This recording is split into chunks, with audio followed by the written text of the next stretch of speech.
Good morning. Today is the 11th of May and this is part 3 of a Slightly Shambolic Shuffle around Retro Rides Weekend 2024 at the Goodwood Motor Circuit in Sussex. I do apologise in advance if I get things wrong, if I fall over, if it's generally a total shambles. The clue is in the title. I'm afraid it's just the way that it goes on this channel. So start off with some more Capri action. 1983-1984 Ford Capri 2 litre S. By this time the 3 litre S had gone out of production, replaced by the 2.8 injection. But the 2 litre S continued on until 1984 when it was replaced by the Laser. Obviously not quite as exciting as a V6 one, but still a nice looking car. And that's in nice condition as well. We've got the Mark III Golf CL here, the late one for a Mark III, kind of 97, 98. I think the Mark IV came out on an S in 1998. Mr. Bill from the Fuel Power channel will be happy with me filming this. This is a 1992 1275cc Mini. I believe they called these, if I get this right, the Mark VI. British Open Classic Edition with a part beige leather interior viewers and some wood. So obviously that makes me feel very happy. How much?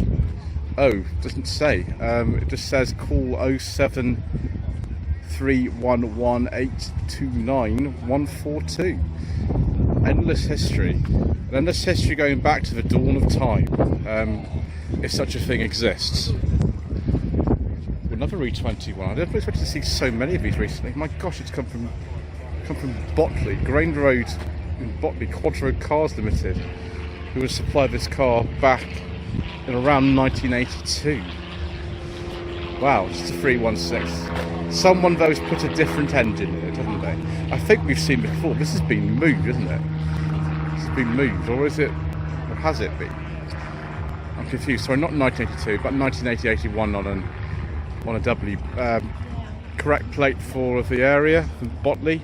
Nissan Powell, one of the, I think they call the Pike cars these. They were based on the K10 Micra, but like the Figaro and the B1, they looked very, very different. About sort of 89, 90 this one would be, yeah, 1990 on G perhaps. The other one that's a bit lighter is the Nissan S Cargo, but that's based on a different platform, I think. A bit larger one. Ooh, a P11 Nissan Primera GT 1990-2000. These are pretty rare now actually, the P11s and P10s, but P11s in particular are quite rare. GT is not a common spec whatsoever. That's good, I like that. Another SW20 MR2, very early one actually, on an H registration. This has been imported with the turbo. We get the turbo over here, viewers. Someone will have to tell me in the comment section below if we got the turbo ones of these over here. There we are, just called the GT. I should have known it's an imported one through the number plate housing. Another Nissan Powell, probably about 89.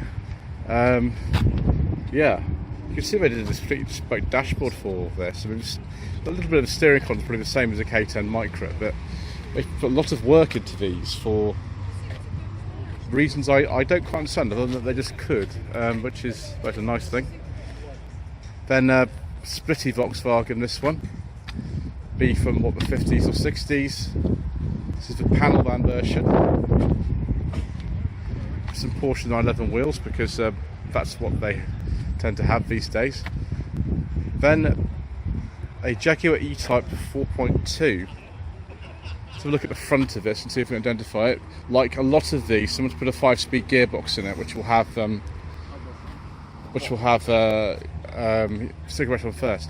That's a Series 2 E-Type, I think, but it's got Series 1 headlamps. I think that's what it is. Try to unpick exactly what it is. Yeah, 68, 69. So it must be Series 2. Very interesting coloured Mini here. They're the same colour, I think, which I forget the name of it, as a lot of Mr. Bean's Minis were. This is not the same one though. There were several ones used. The most common one is SLW2H7R. This is not. This is a bit earlier. This is 89, 73, 74. And then this really strange Saab 900 Turbo, which has quite a history. Hopefully they've left the information plaque, or it's a sheet, sorry, not the plaque, the sheet on the front of there, so I can tell you. I saw this last year and probably other years too. It's a very, very weird story, this.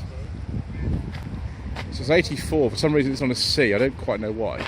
8-valve turbo, left-hand drive, one-off custom build by one of the arid sheikhs. It was going to be delivered to him in Oman.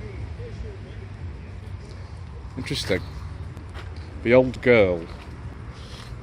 I imagine the registration year on here is the year that it was imported over here or something. Big old bumpers, aren't they? Peugeot 106 GTI 1997-1998 on an R. I think the facelift for 106 was early 1996, so one to the facelift by this stage, and they lasted until 2003, although I don't remember now if the GTI was discontinued before that. Then we've got Mazda B. You know, it's probably not got a petrol engine in it, so we can't discuss it, but it's interesting to see something like this here. Nevertheless, we will just go past and have some more Toyota MR2 SW20 action. This is a much later one. I'd say Rev 4 or Rev 5 actually, this. 1998, 1999 on an S. More Mini friends here. This one is a much later one than that M plate. It's 81 to 82. It's been sort of made to look like it's from that kind of era, although the interior and the steering wheel to me give it away straight away that it's not. And this is only an 850, my gosh.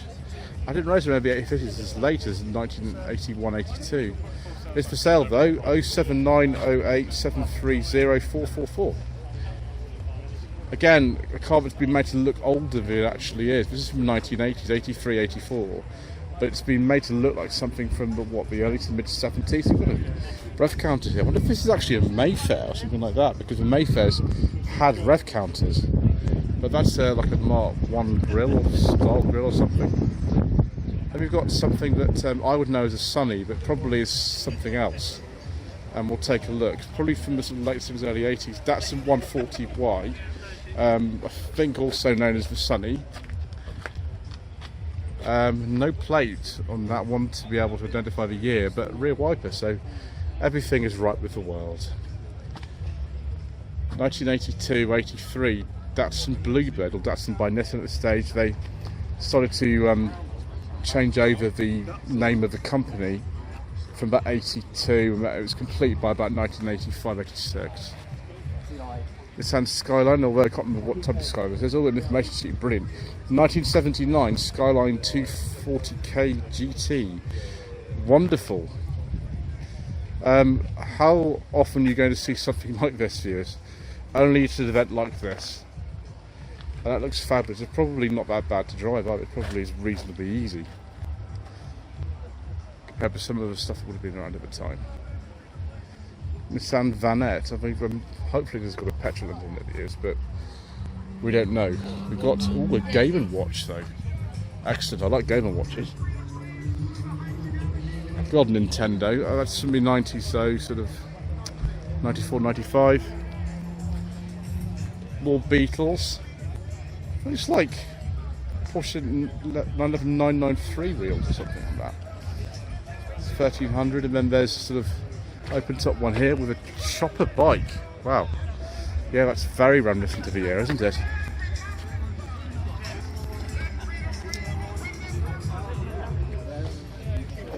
The very nice BMW 7 Series here. That looks very luxurious views. If it had headlamp wipers, it would be even better, but I mean, I'll take it as it is. Fortunately, it's got not a leather interior in it, but you know, we're not bad against it, will we? Be like a 730 maybe. Another one of these E30s. They're just everywhere, aren't they? They are absolutely everywhere. Let's have a look at this Volvo 340 instead. This is a 1.7 GL 89 to 90. Has someone put ridiculous wheels on it? Yes, they have, because although this doesn't look like much, they are excellent in terms of weight distribution, so people use these as drift cars. And hello to that_green Unos on Instagram, even though that's not a Unos and neither is that. I wonder what engine someone swapped into here. I don't think that's the original one somehow. I could be wrong though. Maybe I am completely wrong. Like I have so many things in life here. More E30 action. This is the pre-facelift one. It could be less common the pre-facelift ones for some reason it shows. It's mainly the sort of later ones we see. Hello to E39_slug on Instagram. Oh, 325, excellent. Ooh, a Honda K-Truck. It's been active, won't it? And then there's the random scooters. Is that a Honda Cub 90 scooter? I don't know. Sorry, it's a Yamaha, no. It's appropriate, isn't it? I suppose you can have two of them in there if you want. And we've got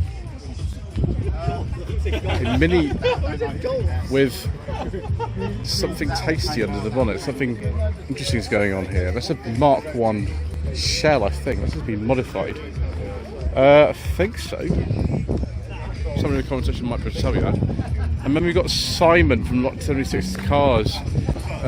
Mercedes 190E. This is a 2-litre automatic. It's a 1990. I drove this in 2021 and it is quite sedated. Not the fastest car, but this is in fantastic condition. I do recommend you have a look at his channel for more excellent videos on this and many other cars. He'll be around here somewhere. 1988 to 1989 Mini. It's been modified extensively. Again, it could be a Mayfair originally because of the rev counter. Someone just put that in. I bet that's a bit faster than it originally would have been. It would have been probably a 998 originally. T25 these things are called. I always forget. Always forget what those are called. We've got two friends here. Hello. I wonder if we're going to see one of those Corolla DeVille cars here today. Probably not, but we'll see this very nice Mini Clubman. These have really started to rise in value recently. This one looks quite original in terms of condition and everything. 1980 to 1981. MGA. This is probably one of the oldest cars actually here, apart from that funny Ford Model A thing that we saw. This one's had a 5-speed gearbox put in it. This is the later 1600 model. A bit later is this minor commercial. They weren't ever called minor vans when they were new, but that's what people call them now. 67, 68 on an F. 1963 MG Midget. Oh right, so you can put a Nissan Micra twin cam engine in it for sort of more fun. I didn't realise you could do that. That sounds interesting, doesn't it? More Unos things going on here. So many of these here. But I did expect that. 96, 97 on a P. Very luscious colour. It's quite an early midget actually. It's not even got a door handle on the outside. Well, anyway, Alpina. Did Alpina sell a version of the E36 Touring, or it's just got some badges on it? It might just have some badges on it, viewers, I'm afraid, and that's a disappointment to you, then I'm sorry. 97, 98 on an R. And then we've got a 2-door Jetta. This won't have been sold over here. Left-hand drive, 1980, 788.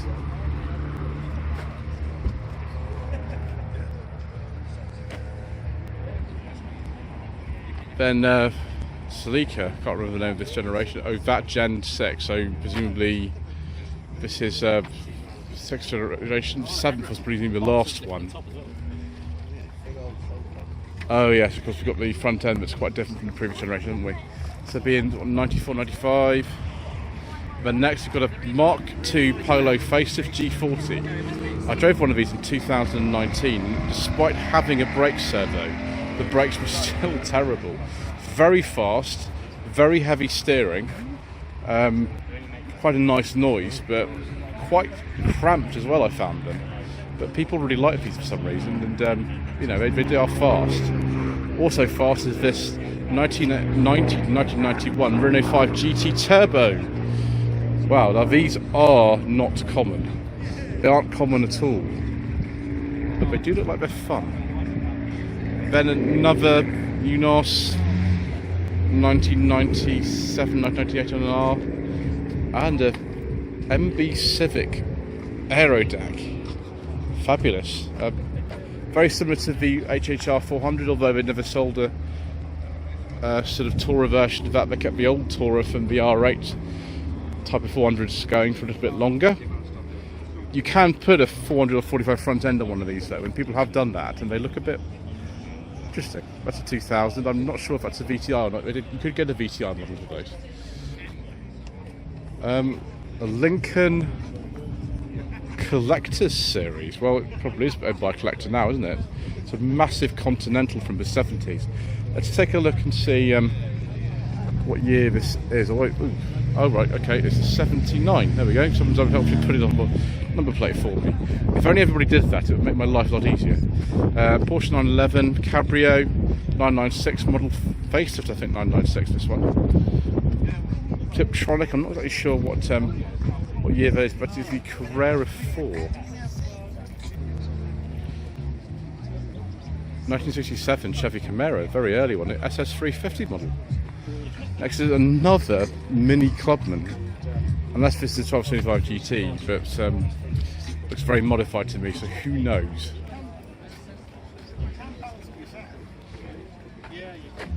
Says it's Clubman, okay, we'll go with that one.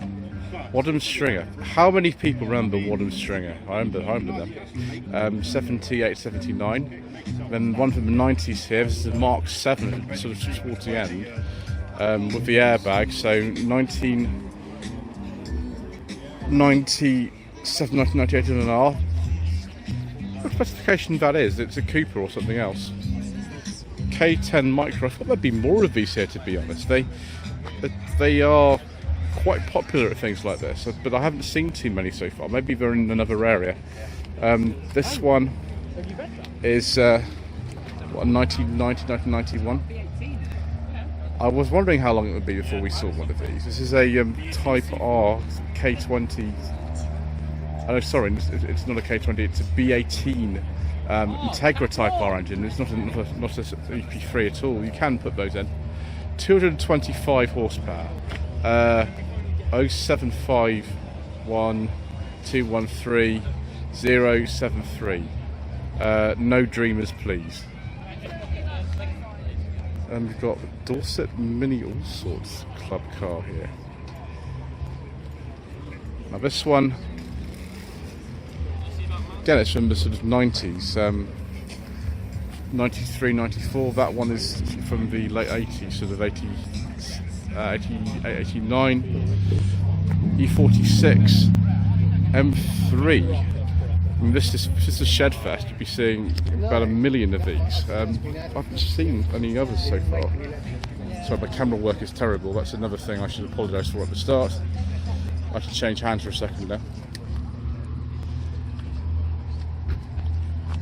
I didn't know the M3 generally came with a sort of orange indicator at the front, but possibly they did. I can't remember now. Then 1984 to 1985 Ford Escort Mark III, complete with cracked dash, just like the way we'd like them. I've driven the Mark III and I've driven the Mark IV, and the Mark IV, for whatever reason, was considerably better to drive. This is a 1.6 GL automatic. That's got to be a rare specification for a Mark III. Yeah, what's that, 1984, 85? Another E30 M3 left-hand drive. I wonder how you'd spot the difference between an M3 and M3 Evolution. Somebody in the comment section tell me.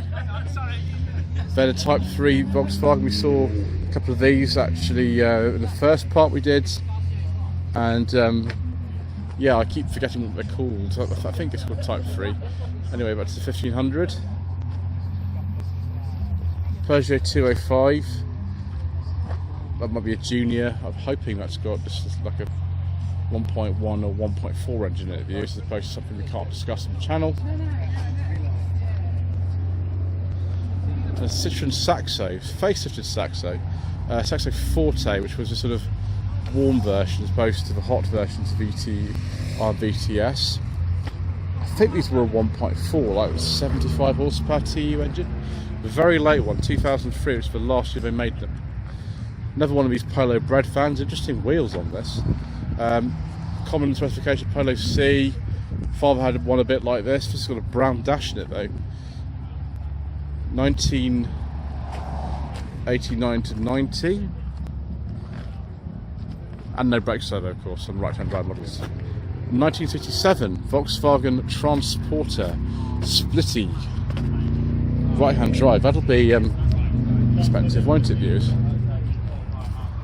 We've got later models here, about 1989. But it's like a Vanagon with that front end. And we've got, I think these were called like a Fourgonette or something, these Renaults, or no, Estevet it was. I keep forgetting what these actually were, but that is a rare van. About 1970-71 on a J. The Caravelle there, Vanagon if you're in America, so 89 to 90. Could be imported Isle of Wight plate on that. Stop here for a second while I change hands. So, Datsun fixes 260Z by the end of the year. Yep, 260Z. I have driven one of these. We might see the owner of it actually here tomorrow because he's bringing one of his other Datsuns or Nissans here. Yeah, that looks like it's got a very nicely maintained engine in it. It's actually a Toyota engine. That's a blasphemous, isn't it? My gosh, you get told off for that. This I think is an S15 Sylvia 2000. 2000 was also the year when the 200SX that was based on the S14 Sylvia was discontinued over here. It's a shame, I didn't sell too many of them, which is, you know, just the way it goes sometimes.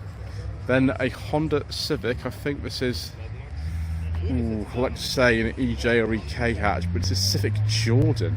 These are worth an awful lot of money now. Particularly in condition like this, that's an immaculate one. Yes, 1.6 VTEC engine, B series Honda engine. Yeah, 99. Next to an E36 M3. Again, how many more are we going to see this today? Probably quite a lot. That's fine. Something that I don't think we will see an awful lot of is this Lancia. I think this is from the 60s actually. They did make a facelift of one of these in the 70s. This would probably be mid to late 60s. It's actually right-hand drive. Flavia, very nice. Very nice car. Toyota Century. You've never seen one of these before. These are ultra luxury cars. Very conservatively styled. But someone like a president of a company or something like that. This is a 1990-2000. I think you can still buy one of these, although not one quite like this. It's moved on a bit since then. Another rare Japanese car from the era is with Honda Insight 2001, the original Insight. That up my shoulder was Aaron from Car Obsession. I haven't seen him in a long time. Wow. Gosh, it takes me back to the early years of my channel where I used to watch a lot of this stuff. Right, better continue this because we've got still a long time to get around this place. Reliance Scimitar looking very sort of different, and no, we're not allowed to say what everybody says because that is the most boring phrase in the history of the automotive world. So it is banned on my channel. 1971-72, it's Toyota Supra Mark IV, I think these are. That is appropriate, I suppose, for the engine that's in these. So the JJZ. Or is that a reference to Bullet? I don't know. But there we are, sort of early 90s, I think these are, mid 90s. I think they stopped importing them around 1997 to this country. They did make them down until about 2002. My gosh, these people are already leaving. It's just noon, people are already leaving. That's just what happens, isn't it, these shows? Mark II Escort 4-door. Mini City, 1987-88. Pink Nissan Silvia or 200SX. Let's have a look and see if we can identify if this is a UK spec one or if it's a Japanese spec one. So 1994 and 95. Probably Japanese spec one. Right, another one of these Celikas like we saw earlier. Again, the same sort of year, about 1994, 1995.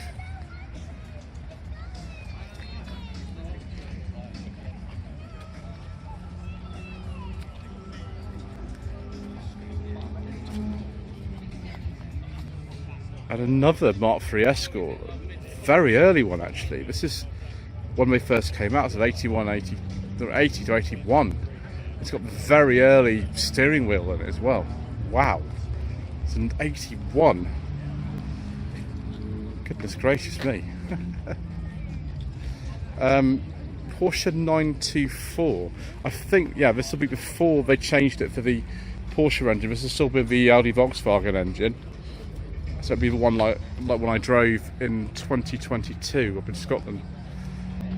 Another 200SX here. This is S14, I think it is. Let's look at the front end to see if it's pre or post facelift. Again, I would absolutely love to have a go on one of these. Yeah, it's a facelifted one. 97, 98 on an R. Volvo 940 with interesting attempts to repair the door. Are those that rare? I didn't think so. Oh well.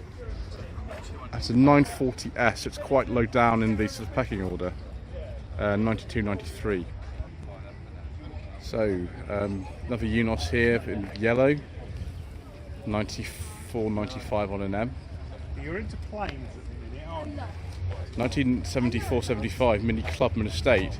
It says GT on it, so I think we've had an engine swap. So it's probably got the 1275 GT engine in it, or maybe a Cooper engine. Mark I Triumph 2000. Oh yes. I prefer the look of these, to be honest. I prefer the look of the early ones. Oh, not even a 2000, a 2.5 PI. Very early one. I think they came out in 68 and the facelift was 69, so that'll be from a very limited sort of time window, that one. I wonder if that's actually running correctly now. Another sort of much older car here, a BMW 2002, 1973, 1974 on an M. These must be valuable now, years. I think my father-in-law had one of these back in the early 80s. T72 Nissan Bluebird with some very interesting wheels on them, because the wheels on the front and the wheels on the back do not match. But does it really matter? The answer is no. That badge on there is not correct. That's kind of from the earlier time. I wonder what specification this actually is. I think someone's even fitted maybe like a different steering wheel to these. It could just be like a 1.6, 1.8 or something, rather than maybe any fancy one, but that's fine. 1988-89 Red Van Polo Mark II. Pre-facelift again. As we said before, terrible brakes, but never mind. It's a Fox, so it's quite basic. The Bodgett and Leggett Motor Company. Excellent. Peugeot 205 GT, not GTI, GT. They sold all kinds of weird specifications, and I think the 205 is the car that's had the most trim levels and most engine power outputs officially I've ever covered in any review. I think it was something like it was almost like 40 different trim levels or more. That's a late pre-facelift one, 89 to 90. Another Unos, 1995, 96 on an N. Some kind of homemade mini-moke replica thing. Yeah. Based on a Mini from the 70s, so 77, 78 on an S. Another one of these Triumphs. This is a 2.5 PI Mark II, 1972, 73. I don't think I've ever seen so many at a show together, apart from maybe the BMC Leyland show that happens every July at the British Motor Museum. And we've got Mark I Golf, which has been extensively modified for going very, very fast. I bet that's scary. The dash is not even the same as Mark I dash at all. And we've got another BMW here. This is another 2002, or is this something else? Look at these weird sort of headrests you've got in them. It's a 1600, okay. That's sort of a more basic one. So a Renault 5, or specifically a Super Sank model. This is a sort of 88 to 89, 1.4 automatic. And it says, hello to Renault 5 Sleeper on Instagram. I wonder if you've got a turbo engine in here. Yeah, we've got something a bit more powerful than the standard 70 horsepower Cléon Font engines would have come with originally. That's good. Oh, a Mark 1 Cavalier. Yes, please, viewers. This is a sort of condition I used to see these in when I was a child growing up in the 1980s. That is fantastic. I like this very much. So obviously had a life, and it's looking alright. It's a 1.6L. Another 2002, I think this one is. I wonder if this is the TII version with the Kugelfischer mechanical fuel injections. 72, 73. I think we'll go around this Vauxhall Magnum. We'll come back to this in a minute, and we'll go round here so we don't get anybody's way, which is always a risk at events like this. We'll take a look around this side because obviously the bonnet opens frontwards. And there we go. Ooh. We haven't just got potentially a fuel injection, we've got a supercharger in there. I think that'll be quite fast. Oh, we've got a turbo on this. This looks like a Slant 4, which is what this Magnum would have originally had, but not a turbo one. Again, quite fast. 77, 78. Magnum very similar to an HCV, but the Magnum tends to be more luxurious and with better engines than the 1256 that most of the HCV has got. I've driven the 1256 HCV and it was, well, not the best. There we go, I think that is it. Thank you ever so much indeed once again for watching part 3 of the Slightly Shambolic Shuffle around Retro Rides Weekender 2024. Please don't forget to subscribe to the channel, like this video and comment below, and we shall see you again very soon for some more incorrect information.